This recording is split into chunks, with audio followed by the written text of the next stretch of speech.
దేవునికి స్తోత్రం.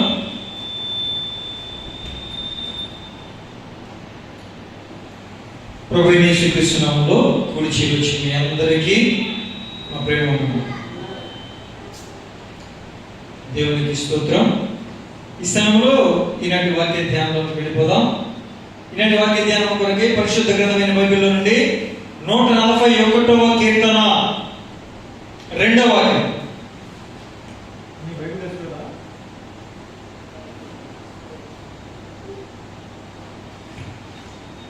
141వ కీర్తన 2వ వాక్యాన్ని చదువుదాం. నా ప్రార్థన ధూపము వలెను, నేను చేతులెత్తుట సాయంకాల నైవేద్యము వలె ఉంటుంది అన్నాడు. సరే, ప్రార్థన ఎలా ఉంటుందండి? ధూపము వలె ఉంటుంది అన్నాడు. మనం దేని ధ్యానం చేస్తున్నాము? ఒక దేవుడు దైవజనుడైనటువంటి మోషేకు కొండ మీద చూపించినట్లు మనము క్రీస్తు అనే బండ మీద మన జీవితాన్ని ఎలా కట్టుకుంటూ రావాలి, అదేనా? ఆ క్రమంలో మోషే గారికి కొండ మీద చూపించినటువంటి ఆ ప్రత్యక్షపు గుడారం పిలువబడే ఆ మందిరంలో నుంచి ఒక్కొక్క ఉపకరణంలో నుంచి నేడు మనమే ఒక మందిరం కనుక ఆ ఉపకరణాల్లో ఉన్నటువంటి ఉపమానం ఏంటో, ఆ ఉపకరణాల్లో నుంచి మనము ఇప్పుడు ఏ విధంగా మనల్ని మనం కట్టుకుంటూ రావాలో ధ్యానం చేస్తూ వచ్చాం. మొదటిగా ఆవరణం అని చెప్పాం, బలిపీఠం అని చెప్పాం, గంగాళం అని చెప్పాం. తర్వాత దోపేదికి వచ్చి ఉంటే గంటపెట్టికి బొమ్మ, దీపస్తంభం, తర్వాత రొట్టెల బల్ల, తర్వాత ధూప వేదిక, అక్కడికి వచ్చాం. తర్వాత గత వారం ఏం ధ్యానం చేసాం? మానసం. దేవునికి స్తోత్రం, బాగుంటుంది, వెరీ గుడ్, ప్రైజ్ లార్డ్. ఇప్పుడు ధూప వేదిక దగ్గరికి వచ్చి సరైన ధూపం వేయగలిగితే ఆకాశ మహాకాశాలు పట్టదాలని దేవుడు దేవదూతలు, కెరూబులు, సెరాపులు నిత్యము పరిశుద్ధుడు పరిశుద్ధులని ఆరాధన చేస్తూ ఉండగా, గాన ప్రతిగానం చేస్తూ ఉండగా మన ప్రార్థన వినడానికి ఆయన అవన్నీ వద్దనుకుని ఈ కరుణాపీఠం మీదకి దిగి వచ్చి మనతో మాట్లాడాలి, మాట్లాడతాను. అవునా? సరే, ఇప్పుడు మామూలు ప్రార్థన వేస్తే ప్రార్థనే ధూపం వలె అన్నాడు కదా. ధూప వేదిక దగ్గర ఏం వేయాలి? ధూపం వేయాలి. ఆ ధూపం ఏమని చెప్తున్నాడు? నా ప్రార్థనే ధూపం వలె అని పాత నిబంధనలోనే దావీదు గారు చెప్పాడుగా. మరి ప్రార్థననే ఒక ధూపం లాగా వేయాలి. ఇప్పుడు ఎలా అంటే అలా ప్రార్థన చేస్తే ఆయన వచ్చి నీ ప్రార్థన విని నీకు జవాబు ఇస్తాడా? ఆయనకు అంగీకారయోగ్యంగా, ఆయనకి ఇష్టకరముగా ఆ ప్రార్థన ఉండాలి. నువ్వు ఎలా పడితే అలా చేసేస్తే ఆయన ఏమాత్రం కూడా ప్రార్థన వినడానికే రాడు. ఇక అంగీకరించడం మాట పక్కన పెట్టు, వినడానికే రాడు. చాలా మంది ఒక్కొక్క అనుభవాన్ని దాటుకుంటూ వచ్చి ధూపవేదిక దగ్గర సలాలిపోయినట్టు ఉన్నారు. కొంతమంది ఇంకా ఆ అనుభవాలు దాటి ధూపవేదికకు రాని వారు కూడా ఉన్నారు. ఎవరు? క్రైస్తవులము అని చెప్పుకునేవారు. ధూపవేదిక అంటే ఏంటి? ప్రార్థనా జీవితం. ధూపవేదిక అంటే ఏంటండి? ఉందా? ప్రార్థన జీవితం ఉందా మనకి? ఉంటే ఎంతసేపు చేస్తున్నాం రోజుకి? ఏ అంశాలు చేస్తున్నాం? ఎవరి కోసం చేస్తున్నాం? అసలు ప్రార్థన అనేది మన జీవితంలో ఉందా? పొద్దున్నే లేవగానే ప్రభు రాత్రంతా కాపాడావు నీకు వందనాలు, పొద్దున్నప్పుడు అయ్యా పగలంతా కాపాడావు నీకు వందనాలు అయ్యా, చక్కటి నిద్ర తెచ్చి మరి అసలు ఎలాంటి డిస్టర్బెన్స్ కూడా ఉండకూడదు, రేపు పొద్దున్న మళ్ళీ తీసుకోవాలి వేసుకున్నాడు తండ్రి. ఇంతగా కష్టం వస్తే, వ్యాధి వస్తే, బాధ వస్తే దానికోసం మాత్రం ప్రార్థన చేస్తాం. కాసేపది కూడా ధూప వేదిక దగ్గరికి వచ్చినప్పుడు ఆ ధూప వేదిక అనేది ప్రార్థన జీవితం. ఆ ప్రార్థన ధూప వేదిక దగ్గరికి వస్తే అక్కడ నేను కలుసుకుంటా అన్నాడు. ఎక్కడ కలుసుకుంటాడు? ధూప వేదిక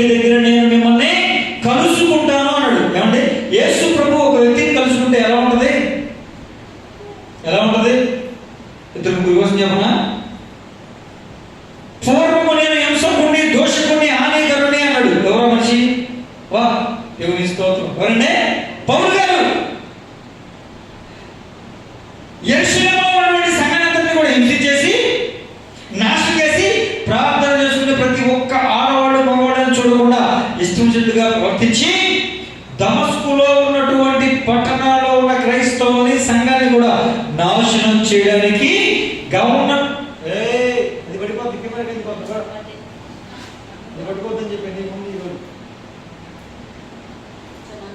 దమస్కులో ఉన్నటువంటి సంఘాన్ని కూడా హింసించడానికి రాజుగారి దగ్గర తాకీదు పట్టుకుని జీవం మీద ముద్రేసుకుని అంటున్నాడు.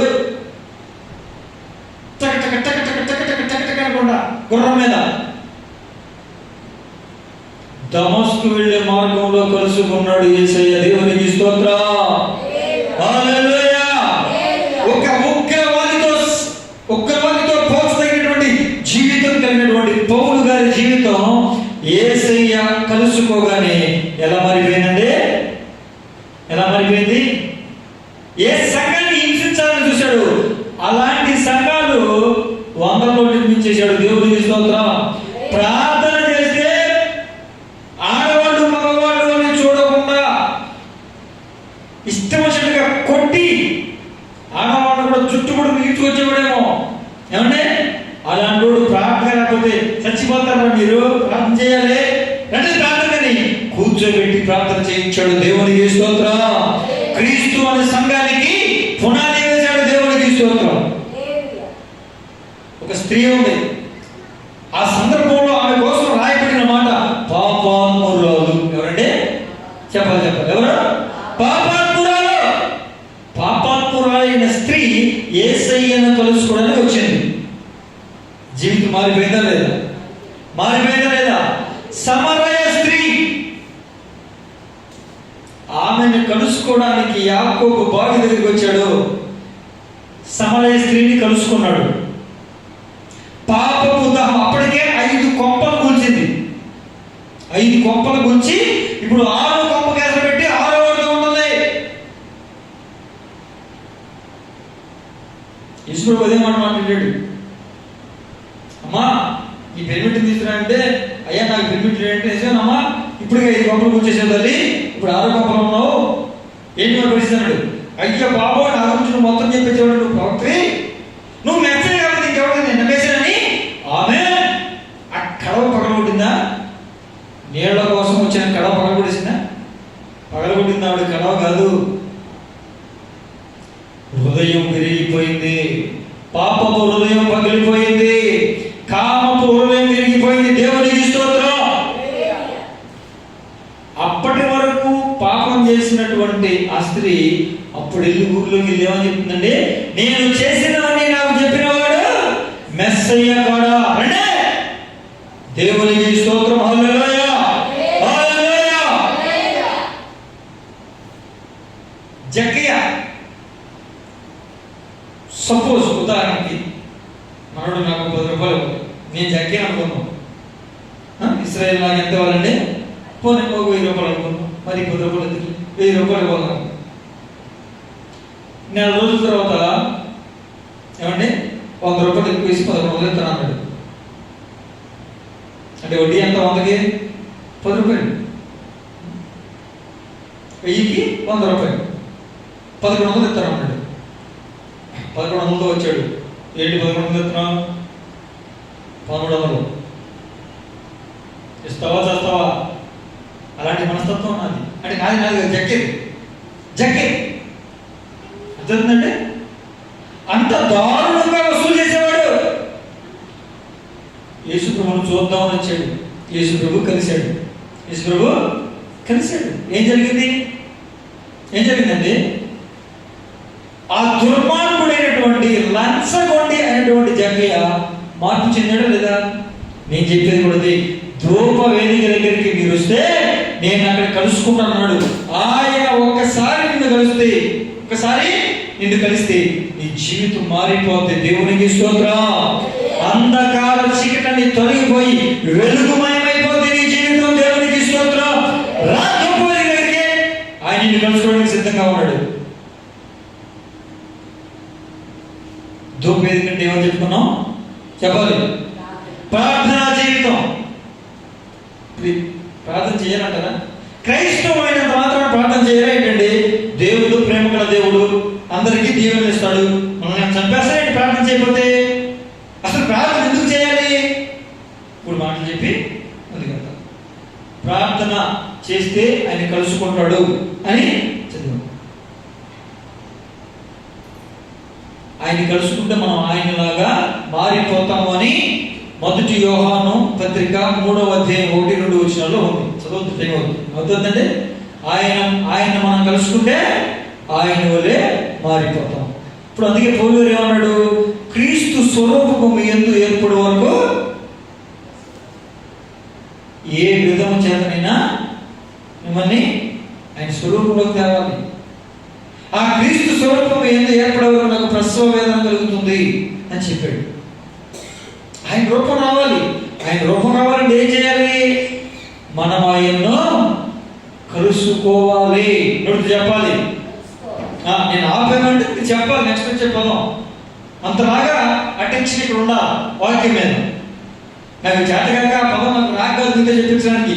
అసలు మీరు ఇక్కడ ఉన్నారా లేకపోతే ఎక్కడికైనా వెళ్ళొచ్చారా వెళ్ళారా అనేది తెలియాలి కదా. ఇక్కడే ఉంటే ఆ నెక్స్ట్ ఏమన్నాడో నీకు ఆటోమేటిక్ వచ్చేస్తుంది. ఆయన్ని కలుసుకుంటే ఆయన పోలికలోకి మార్చబడతాం. దేవునికి స్తోత్రం. హల్లెలూయా, హల్లెలూయా. అందుకని మనం ప్రార్థన చేయాలి. ఇంకోటి, యేసు ప్రభు వారు పరలోకపు ప్రార్థన అని పెట్టుకున్నారే, ఆ ప్రార్థన పేరు పెట్టుకున్నారు. అది పరలోక ప్రార్థన ఏం కాదు, కానీ ఆ ప్రార్థన పేరు పెట్టుకున్నారు. దాని ముందే ఏం చెప్పి, మీరు ఏలాగూ ప్రార్థన చేయండి అంటే ఏంటి? మీరు ఇలాగే ప్రార్థన చేయాలి అంటే ప్రార్థన చేయమని వద్దనా చెప్పాలి. అంటే ప్రార్థన చేయమనేది ఆజ్ఞ కాదా? మనకి ఆజ్ఞ ఏం తెలుసు? 10 ఆజ్ఞలు తెలుసు. 600కు పైగా ఆజ్ఞలు ఉన్నాయి. నేను చెప్పినవా? యేసు ప్రభు చెప్పినవి. నా సొంత మాటే కాదు. ప్రియమైన దేవుని బిడ్డలారా, 1 ఆయన్ని కలుసుకోవడానికి ప్రార్థన చేయాలి. 2 ఆయన కలుసుకుంటే, మొదటిది ఆయన కలుసుకోవడానికి ప్రార్థన చేయాలి. కలుసుకుంటే ఆయన రూపంలో మాత్రం. 2 ఆయన ఆజ్ఞాపించాడు కనుక ఆజ్ఞలు పాటించే క్రమంలో మీరు నా ఆజ్ఞలు కైకొని వాటి ప్రకారం చేసినడా ఈ దీవెనలు నీ మీదకి వస్తాయని చెప్పాడే. ఆ ఆజ్ఞలో ఒక ఆజ్ఞ ఏంటి? ప్రార్థించటం. చెప్పాలి. ఆజ్ఞలో ఒక ఆజ్ఞ ఏంటంటే ప్రార్థించటం. ఆజ్ఞ కనుక ప్రార్థన చేయాలి. ఇంకోటి ఎందుకు చేయాలి? శోధనలో ప్రవేశించకుండా ఉండినట్లు ప్రార్థన చేయాలి. ప్రార్థన అనే ప్రార్థన ద్వారా మనం కంచి వేసుకోవాలి అనుకోండి, ఏదో ఒక శోధన. ఆడెవడో ఏదో చేస్తుంటే మనకు కూడా చేయాలని శోధన వచ్చేస్తుంది. ఈ అక్క ఏదో చేస్తుంటే ఆ అక్క చేసినట్టుగా మనకి శోధన వచ్చేస్తుంది. బ్రదర్స్ అందరికి బ్రదర్స్ చేసేది శోధన వస్తుంది. సిస్టర్స్ అందరికి ప్రార్థన నుంచి ఇంటికి వెళ్తాం. ఇంటికి వెళ్ళగానే పక్కింట్లో మంచి పాటలు పాడితే సినిమా సినిమాలో ఏదో అవుతుంది. శివ ముగించామనుకో, నీకు ప్రార్థన కంచి లేదు. వాళ్ళు చేశారు కాబట్టి నువ్వు కూడా చేశాను. వాళ్ళు పెట్టారు కాబట్టి గొప్ప టీవీ ఆన్ చేయడం, ఆ ఛానల్ మనం పెట్టేయడం. అలా శోధనలో పడిపోకుండా మనం కాపాడబడాలి అంటే ప్రార్థన చేయాలి. ప్రార్థన చేయాలంటే శోధనలో ప్రవేశించకుండా ఉన్నట్లు ప్రార్థన చేయాలి. దేవునికి స్తోత్రం. హల్లెలూయా. అంత మాత్రమే కాదు, యేసు ప్రభు ఈ లోకానికి వచ్చాడా? చెప్పాలి దీనికి సమాధానం. యేసు ప్రభు ఈ లోకానికి వచ్చాడా? మన కోసం ప్రాణం పెట్టాడా? మరణించాడా? సమాధి చేయబడ్డాడా? తిరిగి లేచాడా? అందరూ చూస్తూ ఉండగానే వెళ్ళిపోయాడా? మళ్ళీ వస్తాడా? మనం కలుసుకోవాలా? అలా కలుసుకోవాలంటే మనుష్య కుమారుని ఎదుర్కొన్నటకు మనం ప్రార్థన చేయాలి. ఆయన ఎదుర్కోవడం అంటే అంత ఆశమాశయంగా వెళ్ళిపోం. దానికి ప్రయాస ఉండాలి. ప్రార్థన అనే ప్రయాస, పరిశుద్ధత అనే ప్రయాస ఉండాలి. పరిశుద్ధత కోసం ప్రయాస పడాలి. ప్రార్థన జీవితం కోసం ప్రయాస పడాలి. అంత ఆశమాశంగా వచ్చేది.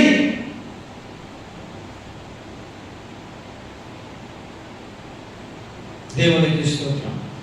ఇంకా మనం ప్రార్థించేయంటే 1 తిమోతి పత్రిక 2వ అధ్యాయం 1-2 వచనం ప్రకారం నెమ్మదిగా సుఖముగా బ్రతుకు నిమిత్తం. ఎందుకంటే మనం నెమ్మదిగా మన దగ్గర డబ్బు లేకపోవచ్చు, తినడానికి తిండి కూడా లేకపోవచ్చు, అదేనండి. అయినా మన హృదయంలో నెమ్మది, శాంతి, సమాధానం ఉండాలంటే మనకేముండాలి? ప్రార్థన ఉండాలి. మీకు అర్థమైందా? ప్రార్థన ఎందుకు చేయాలి? ఆయన్ని కలుసుకుని ఆయన రూపంలోకి మారిపోతాం కనుక. ప్రార్థన ఎందుకు చేయాలి? ఆయన పోలికలోకి మనం మార్చబడతాం. ప్రార్థన ఎందుకు చేయాలి? ఆజ్ఞ కనుక. ప్రార్థన ఎందుకు చేయాలి? శోధనలో పడకుండా. ప్రార్థన ఎందుకు చేయాలి? ఆయన ఎదుర్కోవాలి కనుక. ప్రార్థన ఎందుకు చేయాలి? నెమ్మదిగా సుఖంగా బ్రతకాలి కనుక. దేవునికి స్తోత్రం. హల్లెలూయా, హల్లెలూయా. ఇప్పుడు ప్రార్థన చేయాలి అనే విషయం తేలిపోయింది. ప్రార్థన చేయాలి, ఖచ్చితంగా ప్రార్థన చేయాలా వద్దా? చాలా మంది ప్రార్థన చేస్తారా లేదా? చేయట్లా. ఒప్పుకున్నారు. దేవునికి స్తోత్రం. మీరు ప్రార్థన చేస్తున్నారా? చేస్తాం అంటారు. ఎంతసేపు ప్రార్థన చేస్తారు? ఈరోజు నుంచి చేస్తారా చేయరా? చేస్తారా చేయరా? తీర్మానం చేశారా? దైవజనుడికి మాట ఇస్తే ఎవరికి ఇచ్చినట్టు లేఖనం చెప్తుంది. నోట్లో మాట్లాడాలా? రీసౌండ్ రావాలా? నా మాట వినపడుతుందా? మరి నా ఒక్క మాట వినపడుతుంది, మీరు అంత మాట ఎందుకు వినపడుతుందా? నేను అంతమందిలో నేను ఒక్కడే ఉన్నా, నా మాట వినపడుతున్నాడు, మరి నీ మాట కూడా వినపడాలిగా. దైవజనుడికి మాట ఇస్తే ఎవరికి ఇచ్చినట్టు? దైవజనుడితో చెప్తే అంతేనా? ఇప్పుడు మీరు ప్రార్థన చేస్తాం ప్రతిరోజు అని నాకు మాట ఇస్తున్నారా అంటే ఎవరికి ఇచ్చినట్టు? ఎక్కడిచ్చారు? మందిరంలో ఇచ్చారు. హల్లెలూయా. లెక్క ఎవరు చెప్తారు? అది దేవుని తీసుకో. ఇప్పుడు ప్రార్థన ఎందుకు చేయాలి అనే విషయం మనకు తెలిసింది కనుక ఖచ్చితంగా ప్రార్థన చేయాలి అనే తీర్మానం చేసుకున్నాం. ప్రార్థన ప్రతిరోజు ఖచ్చితంగా ఉండాలి. ఇక ప్రార్థన ఎలా చేయకూడదు అది కూడా తెలియాలి. ప్రార్థన చేయమంటే అది ఇచ్చే ప్రభా, ఇది ఇచ్చే ప్రభా, ఏదో ఒకటి ఇచ్చే ప్రభా, అది కొనుక్కొచ్చే ప్రభా, చిచ్చి మా మొక్కలు ఇది కూడా లేదు ప్రభా, ఇదన్నీ ఇచ్చే ప్రభా, అలా కాదు. ప్రార్థన ఎలా చెయ్యకూడదు అనే విషయాన్ని కూడా మనం తెలుసుకోవాలి.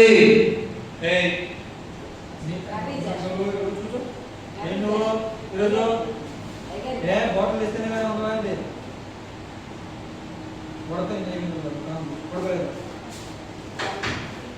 Praise the lord. హల్లెలూయా. గట్టిగా స్తోత్రం చెప్పండి.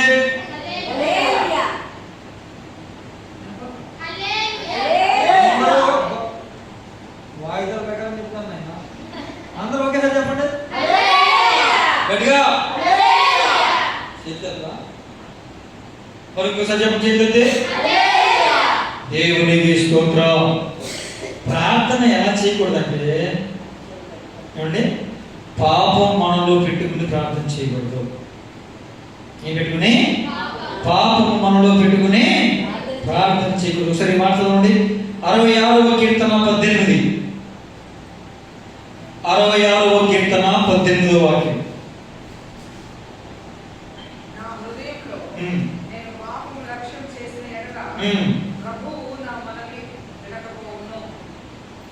నా హృదయంలో పాపము లక్ష్యము చేసిన యెడల ప్రభువు నా మనవే వినకపోవును. అదే యోహాను సువార్త 9:31 అన్నాడు, దేవుడు పాపుల మనవి ఆలకింపని నేర్పుదును అంటే పాపం మనలో ఉన్న, పాపం మన హృదయంలో లక్ష్యం ఉంచిన, లక్ష్యం ఉంచడం అంటే ఏంటి తెలుసా? పాపం అంటే లక్ష్యం ఉంచడం తెలుసా? అవకాశం లేదు కాబట్టి ఏంటి పాపం చేయలేదు, కానీ లేకపోతే లోపల పాపం చేయాలని ఉంది. పాపం అంటే ఏంటి? పాపం అంటే అవిధేయంగా ప్రవర్తించడం, లోకానుసారమైన జీవితం, దేవుడి ఆజ్ఞను మేరడం, ఇదే పాపం. అందరూ చూస్తున్నారు కాబట్టి టీవీ ఆన్ చేయట్లేదేమో, కానీ పాస్టర్ ఉన్నంతసేపు టీవీ ఆన్ చేయదు, కానీ పాస్టర్ వెళ్ళిపోయిందని ఎప్పుడు వెళ్ళిపోతారా? మంచి సినిమా వెళ్ళిపోతుంది, పాస్టర్ ఈ టైంలో వస్తారు అనుకోరా, అదేదో సీరియల్ అవుతుంది, సీరియల్ అయిపోయినాకన్నా వచ్చిన బాగుండు అంటే దాని అర్థం ఏంటి? నీ హృదయంలో ఏ లక్ష్యం ఉంది? పాపము చేయని లక్ష్యం. ఇలాగ పాపం చేయాలనే లక్ష్యంతో నువ్వు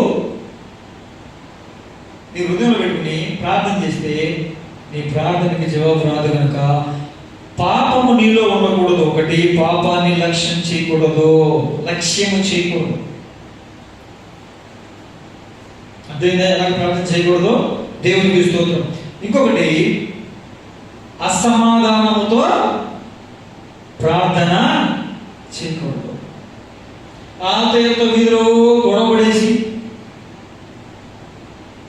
మందిరంలోకి వచ్చి ఇంట్లోకి వెళ్ళిపోయి ముసుగేసుకుని, అయ్యా నీకు వందనాలు ప్రభా, ఏసయ్యా నీకు స్తోత్రం అయ్యా, మరి ప్రభా నాకు అది కావాలయ్యా, ఇది కావాలయ్యా, మరి అసలు మరి అట్టగయ్యా ఇట్టగయ్యా, అది నాశనం పోవాలయ్యా, అది ఇది పోవాలయ్యా, నన్ను అంటానా ప్రభా, అసలు నన్ను అంటగా చూడ ప్రభా, అసలు నేను ఎంతదాన్ని నీకు తెలుసు కదా ప్రభా, నేనైతే నీ కుమార్తెనే ప్రభా, ఆమె అక్కడ ఒక రేవే చేశాను ప్రభా, నువ్వు కూడా మీద కూడా చేసే ప్రభా. ఓ రేణి ప్రార్థన, ఇదా ప్రార్థన?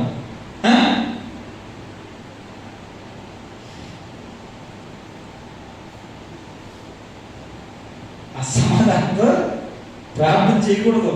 ఆతో గొడవపడొచ్చి ప్రార్థన చేస్తే నీ ప్రార్థన చేస్తాడా? పోనీ ఆతో గొడవపడేసావు, వచ్చేసావు, ప్రభా నాకు ఇది కావాలయ్యా ఇచ్చే ప్రభా, అయ్యా మరి నాకు ఇది కావాలి ఇచ్చే ప్రభా, మరి ఈ కార్యం జరగాలి ప్రభా, మరి రేపు పొద్దున మంటలా తీసుకెళ్తాను ప్రభా, మనం దర్శించేసి ఎట్టగొట్ట, మరి వాస్తవానికి అయితే 15 రోజుల ముందే అప్లై చేయాలి, నాకు అసలు ఒళ్ళు బతుకు కాబట్టి నేను ముందు అప్లై చేయలేదు ప్రభా, ఎట్టగలాగా 100 రూపాయల చేతిలో పెడతాను ప్రభా, అది ఎట్టగొట్టగా నువ్వు దర్శించే ప్రభా, 100 రూపాయలు చేతిలో పెట్టగానే సంతకం పెట్టి పంపించేది ప్రభా. ఎండ లేదా ఓరి నాయన ఇక రేపు పొద్దున ఆకలి ఈరోజు సర్టిఫికేట్ కావాలంటే త్వరగా వెళ్ళిపోతారు ప్రభా, ఇక మాట్లాడిస్తా అయ్యో ఆ తహసీల్దార్ని స్వాగతపరుచుకో, ఆ పట్టుని స్వాగతపరుచుకో, ఎట్టనే స్టార్ట్ చేసి పంపించేది ప్రభా. నీ మొహం అయ్యా, నీ మొహం అక్క, నీ మొహం అర్థం చూసుకున్నావా? అక్క ప్రార్థన, మరి మా అబ్బాయి అనుకున్నాడు ప్రభా పంటల ఆఫీస్కి, అమ్మా 15 రోజుల ముందు ఏం చేసి ఉన్నా తిరిగాడు, ఆడేమో తిరిగాడు, ఏమేమో పంపించలేకపోయింది, చెబుతుంది పంపించలేకపోయింది, చాలా పెంపకం. ఇక ఆఖరి రోజు అయ్యా రేపు అప్లికేషన్ ఇవ్వకపోతే మొత్తం క్యాన్సిల్ అయిపోతుంది, ఆయన వచ్చి అన్నీ రావు ప్రభా. అలాంటి ప్రార్థన ఏంటో నువ్వు లంచం ఎంత తగ్గించి లంచం ఇవ్వడం దేవుని చెప్తామా? వాక్య ప్రకారం లంచం ఇవ్వచ్చా? లంచం పుచ్చుకోవచ్చా? వాళ్ళు లంచం ఇస్తానికి వెళ్ళిపోయి 100 రూపాయల చేతులు ఎట్ట కూడా దర్శించు ప్రభా, నువ్వు ఏదో రకంగా దర్శించుకోవడం అర్థం ఏంటి? వాళ్ళు చెప్తే 100 రూపాయలు వెళ్తానయ్యా, మళ్ళీ ఆదివారం వచ్చేసి నీ డబ్బీలో 100 రూపాయలు వేసేంత, ఆడికి 100 నీకు 100 కార్యం మాత్రం తీసే. పాపం ఇచ్చే 100 రూపాయలు లెక్క వేసి ప్రభు ఎదురు చదువుతున్నాడు కదండి. మరి అలాగే అలా ప్రార్థన. కొంతమంది లంచం తీసుకుని అందులో దశభాగం వెళ్తారు. ఏం తీసుకుని ఆ లంచం ఎందుకు తీసుకున్నారు? ఎవరికో ఒకరికి అన్యాయం చేయడానికి తీసుకున్నారు అంటే అసమాధానమేగా. ఒకడు నీ వల్ల అసమాధానం అయిపోయాడుగా, సమాధానం కోల్పోయాడుగా.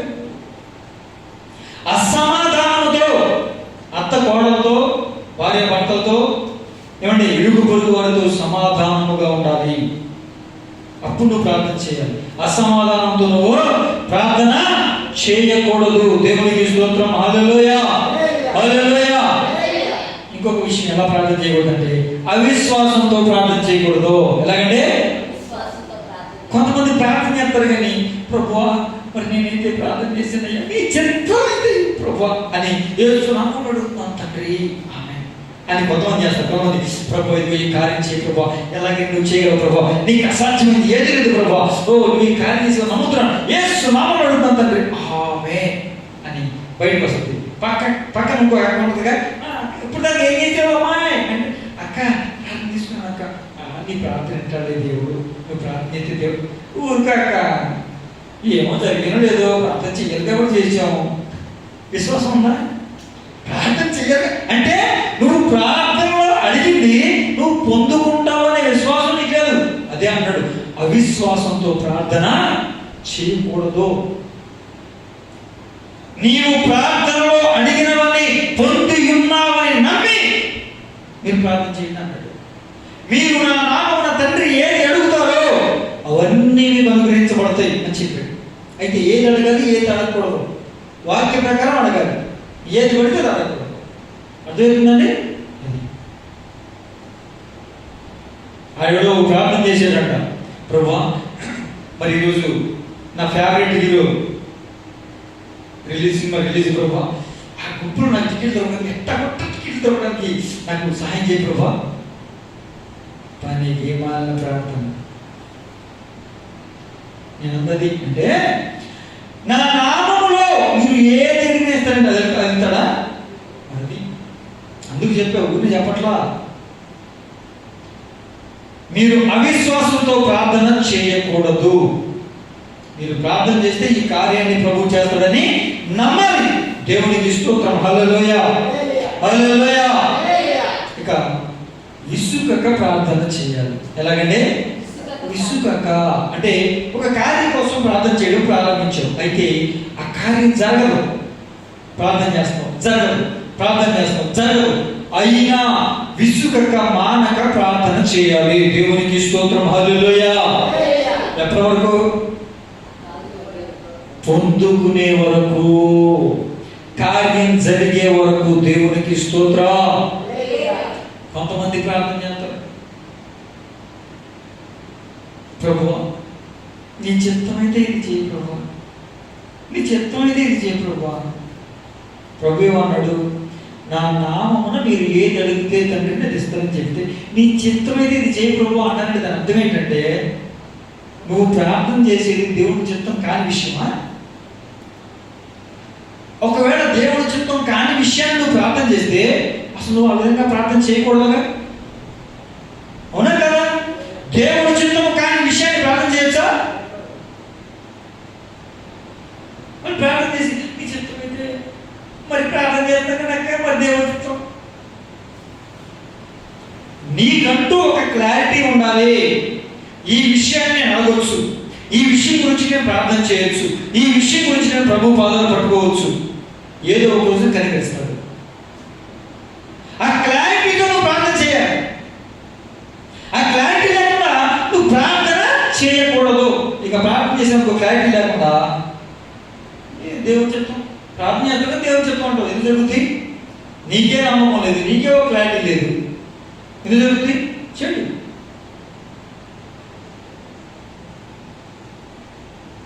మనకందరికీ తెలుసు, కనాను స్త్రీ ఏమండి, మత్తయి సువార్త 15:21-25 వరకు కనాను స్త్రీ అనే స్త్రీ ఉంది.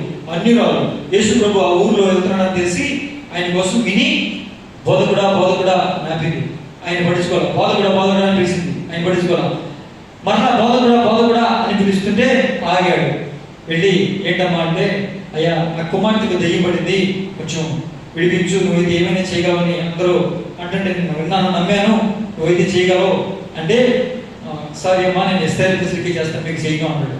అయినా అని వెళ్ళిపోతున్నాడు. అయినా బోధకుడా బోధకుడా కనికరించాయా అంటే మరలా ఏమన్నాడంటే, నేను కుక్క పిల్లలకి చేయనమ్మా, పిల్లల రొట్టెలు తీసుకొచ్చి కుక్క పిల్లలకి నేను ఎవరైనా అన్నాడు. అంటే అయినా పర్వాలేదయ్యా, నేను కక్కి దానికి తిరిగే కుక్కను కదయ్యా, మంచి కుక్కనే, నీ పిల్లలకి రొట్టెలు ముక్క పెడతావు కదా, పిల్లలు తినేటప్పుడు చేతగా కింద పడేస్తారు కదా, ఆ ముక్కలు తింటాను, ఏ ముక్క పడితే ఆ ముక్క తిన్నాం, ఎక్కడ పడితే అక్కడ దొరికి నేను తిన్నాం అని అంటే మురిసిపోయాడు. అంతే ప్రభు మురిసిపోయి శిష్యులు చూసి రే బుద్ధి తెచ్చుకున్నాడు, బుద్ధి తెచ్చుకున్నాడు, ఎంత విశ్వాసం మీలేపడమంతా అని కార్యం జరిగి వెళ్ళిపోన్నాడు. దేవునికి స్తోత్రం. అది ఇసుక ప్రార్థన చేయడం అంటే అలాగా. మొదట్లో ప్రార్థన చేస్తే సమాధానం రాదు, రెండోసారి ప్రార్థన చేస్తే వ్యతిరేక జవాబు వస్తుంది, ఇంకా నిద్ర పెరిగిపోతాయి, అవమానాలు పెరిగిపోతాయి. అంటే కుక్కతో పోల్చుకుంటే నిద్ర కాదు ఏంటంటే, ఎంత ఏమంటే అంత తృణీకరం. నువ్వు ప్రార్థన చేస్తున్న కొలది ఒక వంశం కోసం తృణీకరణ వస్తాయి, నిద్ర వస్తాయి, అవమానాలు వస్తాయి. అయినా నువ్వు ప్రార్థన మానకూడదు. కొంతమంది ప్రార్థన చేస్తారు, ప్రార్థన చేస్తుంటే ఏదన్నా ఒక చిన్న సమస్య పెరుగుతుంది అనుకోండి, ఎందుకు ప్రార్థన చేస్తుంటే సమస్య పెరుగుతుందని ఈ ప్రార్థన చేయకపోతే బాగుంది కాబట్టి ప్రార్థన చేయడం మానేద్దాం. అలా చేయకూడదు. పెరుగుట చెప్పాలి, గట్టి చెప్పాలి మీరు, పెరుగుట విరుగుట కొరకే. కనుక నీకు శ్రమలు ఎంత పెరుగుతున్నాయా? దాని టైం వచ్చింది, కోకటి వేళతో సహా పిగిలించబడి విరిగిపడిపోతే రక్తమే చేయం. హల్లెలూయా, హల్లెలూయా. విసుక ప్రార్థన క్షమించాలి, విసుగుతో ప్రార్థన చేయకూడదు. ఎలా చేయకూడదు చెప్తున్నానుగా. ఇక మరొకటి, నిద్రపోతూ ప్రార్థన చేయకూడదు. మాస్టర్ గారు నిద్రపోతే నేను ప్రార్థన చేస్తాను. అబ్బా నువ్వు చేయలేము, చాలా మంది చేస్తారు.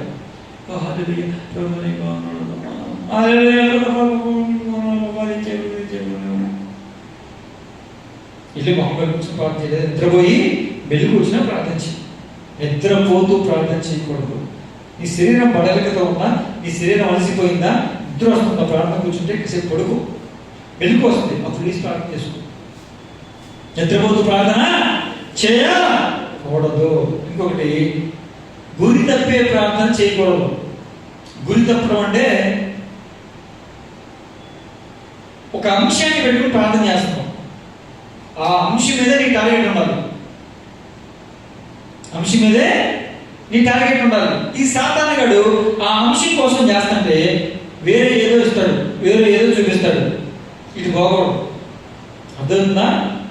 ఈ కార్యం కాకపోతే ఈ కార్యం జరిగితే, ఈ కార్యం కోసం ప్రార్థన చేస్తుంటే ఈ కార్యం జరిగిందనుకో, ఆ కార్యం జరిగిందని దేవుడికి స్తోత్రాలు చెప్పి మళ్ళీ ఈ కార్యం కోసం ప్రార్థన చేస్తూనే ఉండాలి. ఇంకా కార్యం జరగలేదు కదా. నీకు అర్థమైందా? గురి తప్పిపోకూడదు ప్రార్థనలో. దేనికోసం నీ గురి మొదలుపెట్టావు ప్రార్థనలో, ఆ గురి తప్పిపోకూడదు. మిగతా వేరే కార్యాలు జరుగుతుంటే దేవుడికి స్తోత్రం, ఈ గురి వదలకూడదు. దేవునికి స్తోత్రం. హల్లెలూయా, హల్లెలూయా. పోతే నిందాపూర్వకమైనటువంటి ప్రార్థన చేయకూడదు. ఏ ప్రార్థన చేయకూడదు? నిందాపూర్వకంగా. అంటే ప్రభు నేనైతే ఎలాంటి నీకు తెలుసయ్యా, ఇదిగో ఆడైతే అలాంటోడయ్యా, ఇదిగో ఈడైతే ఇలాంటోడయ్యా, ఇక ఆడి సంగతి చెప్పవలసిన ఆడు మరీ చెండాలి ప్రభు, నేనైతే అయ్యా. నువ్వైతే ఆయన అంటాడు, మరి సిగ్గులేనోడా, ఆళ్ళు కన్నా నువ్వు చాలా దరిద్రంగా ఉన్నావురా, ముందు నీ బతుకు మార్చుకో అంటాడు. అంటే ఏంటండి,